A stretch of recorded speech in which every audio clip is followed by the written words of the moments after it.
What's up, boss man? He said if we'll screw up, what's the answer? The laws of God. The laws of God. That's the answer. Right? Because why would you feel like you a screw up? And check this out. This pertains to you too, sis. Why would you feel like you a screw up? Because I'm not doing what I'm supposed to be doing. What you supposed to be doing? Studying the Bible every day. Studying the Bible every day. And so with studying, right, you're supposed to have application with that, right? So it's things out of this Bible you're supposed to be doing too, right? Right. So why wouldn't you do it? You want to know why? Hold on, don't leave, sis. You want to know why? Her jacket off. Okay, yeah, because it is chilly out here. You want to know why? You see what you got around your neck? That right there. That's a teacher of lies, bro. Why you got the cross on? I believe in Jesus. You believe in Jesus? All right. They killed my brother with an AK-47. Would it be smart or would it be crazy for me to ride around with an AK-47 around on my chest? That wouldn't be smart. It kind of be disrespectful, right? Like they killed my brother with an AK-47, now I got one swinging on my neck, saying this is how I'm going to remember him. You know what I'm saying? Yeah, man. Read that book. Habakkuk chapter 2, verse 18. What profited the graven image that the maker thereof hath graven? You see what it said? What profited the graven image? That's a graven image. What is a graven image? What profited the graven image that the maker thereof hath graven? The molten image and a teacher of lies. That image is a teacher of lies. You want to know why it's a teacher of lies? Because as long as you got that around your neck, you feel like I don't have to keep the commandments. All I got to do is believe in Jesus. And then this, not saying you believe in it, but this is the image that comes with that cross. When you put that cross around your neck, you telling God you believe in this right here. Because if you look at what happened to the Indians when they was over in America, right? The conquistador, hey, all praise to the Most High, bro. Throw that, yeah, don't put it on no more. Yeah, give me Isaiah. When you see what happened to the Indians when they was over here in America, right, and the conquistadors came, right? Guess what they did? Let me see if I got the image. They held up the cross and told them that they had. They held up the cross and told them that you better believe in this image right here. So a lot of our people died by that cross. Where is it at? Where is it at? On your left side over there. Right here, look. Look, the Jesuit priests, they came with this image, with that cross, and burned it in our head. And they killed us behind that cross. Because we didn't want to fall down and worship that cross, they killed us. You can put it down. That's why we tell our people, don't follow that. Right? That's Christianity. Christianity comes with, you don't have to keep the laws of God. Christianity comes with Jesus is the white man. Christianity comes with homosexuality. Christianity comes with Christmas, Easter, Halloween, Valentine's, boyfriend, girlfriend, everything that goes against the Bible, right? So let me show you how to not be a screw up. Give me that, give me Deuteronomy chapter 10 real quick. Yes, sir. Give me Deuteronomy chapter 10, verse 12 real quick. Deuteronomy chapter 10, verse 12. And now Israel, what does the Lord thy God require of thee? So, if I want to get a paycheck, right, and the boss tell me, hey, this is what's required of you, this is what you got to do, this is what you got to hit every day, this is your, this is the wages right here, right? This is what you got to do every day to get this, right? This is what's required of you. Are you going to do it? Right, so God is saying this is what's required of you right now. Let's read. But to fear the Lord thy God, and to walk in all his ways, and to love him, and to serve the Lord thy God with all thy heart and with all thy soul, to keep the commandments of the Lord and his statutes, which I command thee this day for thy good. You see that? That's what's required of us on this side. We have to fear God, love him, walk in all his ways, and keep his commandments, right? So in order to keep his commandments, guess what I got to do? I got to learn them now. Same thing like when you get a new job, right? You got to go to training, right? I got to learn the job, right? I don't just come in knowing what to do, right? I got to learn the job now. Now let me get 1 Corinthians 11 real quick. This is how you show that this is how you show God you ready to make a change right here. This is specifically for you, but you got to listen to this too, but this is specifically for you. Read it. 1 Corinthians chapter 11, verse 3. But I would have you know that the head of every man is Christ. All right, who agree with that? The head of every man is Christ. I believe that. And the head of the woman is the man. And the head of the woman is the man. So the man is the head of the woman. Do you believe that? You agree with that? Okay. And the head of Christ is God. Every man, praying or prophesying. So every man, why is this? So the Bible is filled with prayer and prophecy, right?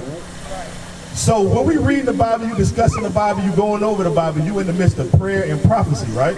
It say every man praying or prophesying, having his head covered, dishonoreth his head. So who is our head as the man? It's Christ, right? So any man praying or prophesying, having his head covered, you dishonoring Christ right now because we are in the middle of prophecy. So what should you do to show honor to Christ right now? There you go, there you go. Hey, bro, this brother on his way. Do you see this brother on his way? That's how you show repentance right there. That's how you show repentance. Yeah, read that for me. Because you see, we clapping, we happy that you repented, we happy that you threw that down. We happy to see that. How do you think the angels feel about that? Let's read. Luke chapter 15, verse 10. Likewise, I say unto you, there is joy in the presence of the angels of God over one sinner that repenteth. So right now they're having a feast for you, just because you show that little sign of repentance. You see what I'm saying? Just because that little sign of repentance, the angels rejoicing for you because they understand what's coming to this earth. They understand destruction coming into you. To take what this Bible is saying seriously, they happy about that. Because you trying to save yourself from the total damnation. Now sis, you said you wanted to come to the school, right? Now look, we finna learn some of these commandments real quick. Do any one of y'all eat pork? Who eat pork? So we eat pork, right? Our community plagued with that. We eat pork, but that's what they gave us, right? Read that for me. Let me show you what God said. Because we now finding out that this is what's required of us, right? Let's read it. Leviticus chapter 11, verse 7. And the swine, though he divide the hoof and be cloven footed, yet he cheweth not the cud. He is unclean to you. The pig, not only is it unclean to you, of their flesh shall ye not eat. We're not supposed to be eating that. And that's from God. That ain't from us, that's from God, right? Because he gave, this is your manual. Let's say we cars, right? This is your manual. If your car said, hey, you only supposed to take premium, right? Why would I put diesel in it? It's gonna mess it up, right? That's what we do when we put the wrong things in our body. God already gave us our genetic makeup, and he said, this is what you're allowed to eat, this is what you're not supposed to eat. Don't you think he know best? He do. Bring it right? out. Now let's say, now look, a lot of our people, it'd be hard for them to give up pork. Now let's say you go to the doctor and they say, hey, if you eat one more piece of pork, you finna die. What you gonna do? We gonna stop eating that pork, right? That's us showing God that we serve the white man more than we serve him. Because I listen to him, but this Bible said it already. It said it thousands of years ago. But I'm just now I want to take heed to it. But God been told us not to eat pork. So we got to show honor to God by not doing the things that he tells us not to do. Right? Now look, sis, real quick. Have you ever heard that women not supposed to wear pants? Hey man. You heard that, right? She sent you to a school like that? Come on over. That's right. That's right. That's actually according to God. Give me that real quick. Give me that real quick. Deuteronomy chapter 22, verse 5. The woman shall not wear that which pertaineth unto a man, neither shall a man put on a woman's garment. See that? So why shouldn't we do that? Why shouldn't a woman wear what pertains to a man, and why shouldn't a man wear what pertains to a woman? For all that do so are abomination unto the Lord thy God. God said that's an abomination. So when we dress out of order, like if we was up here wearing dresses, would you take us serious? Oh. Why you wouldn't take us serious? And look, if I was wearing a dress, what would I be acting like? I'd be acting like a woman, right? So what you think women act like when they put on pants? You see, what, I feel you now. Your essence is still there, right? You still feminine. But it's something about those pants. Just like when a man put on a dress, it's spiritual. It's beyond what we think. I can put on a dress and act like, oh, I'm the hardest dude in the world. But no. Huh? Are you married, sis? No. You're not married? Do you have a boyfriend or anything like that? No. Right? Why she ain't married? Why you not married, sis? Got a baby. I'm focused on getting my life together. Right. Now, sis, how old's your baby? She's 2. She 2? Was you focused on that 2 years ago? No. Now, sis, now, God says now it's better for the young woman to marry. What a man at? Right? He's in Texas. Why you in Texas? Because that's where we met. Oh, that's where y'all met in school. So, does he take care of the baby? He don't care at all, right? Now, sis, that's the mistake right there. That's what God was trying to save you from. Give me Hebrews chapter 13 real quick. Hebrews chapter 13. That's right. Hebrews chapter 13, verse 4. Marriage is honorable in all, and the bed undefiled. But whoremongers and adulterers, God will judge. So that's what happens to us right there. Now, sis, like he said, the past did that. You want me to explain to you how the past did that? All right, it's simple. You know what I'm saying? We don't think like this. But look, when you was going to school, right, and you had them pants on, right, that man saw something that he liked, not that he wanted to keep.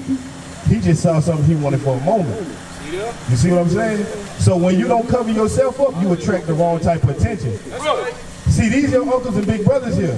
We're going to tell you what men ain't going to tell you because they want to do those things that he did, right? So when we see the curve and stuff, all we concerned about is one thing. Hey, baby girl, don't go out there. Come on, baby girl. When we see those curves, that's all we want. That's all men want. Not us, but that's all men want because we are married. That's all men want. And that's what's going to protect you. When you put on a modest dress, like, when you get married, right, what you want to wear? You want to wear a dress, why? It's beautiful. Don't you want to be beautiful every day? Let's bring it out. Don't you think it's impossible to wear a dress every day? It's not. I'm telling you, my wife wears a dress every day. His wife wears a dress. His wife. All of our wives wear dresses every day. And they're beautiful. Why? Because they're princesses. Right. They adorn themselves in modest apparel. And they're not attracting the wrong type of attention. Right? Because that's all men want. That's why you left with a baby by yourself.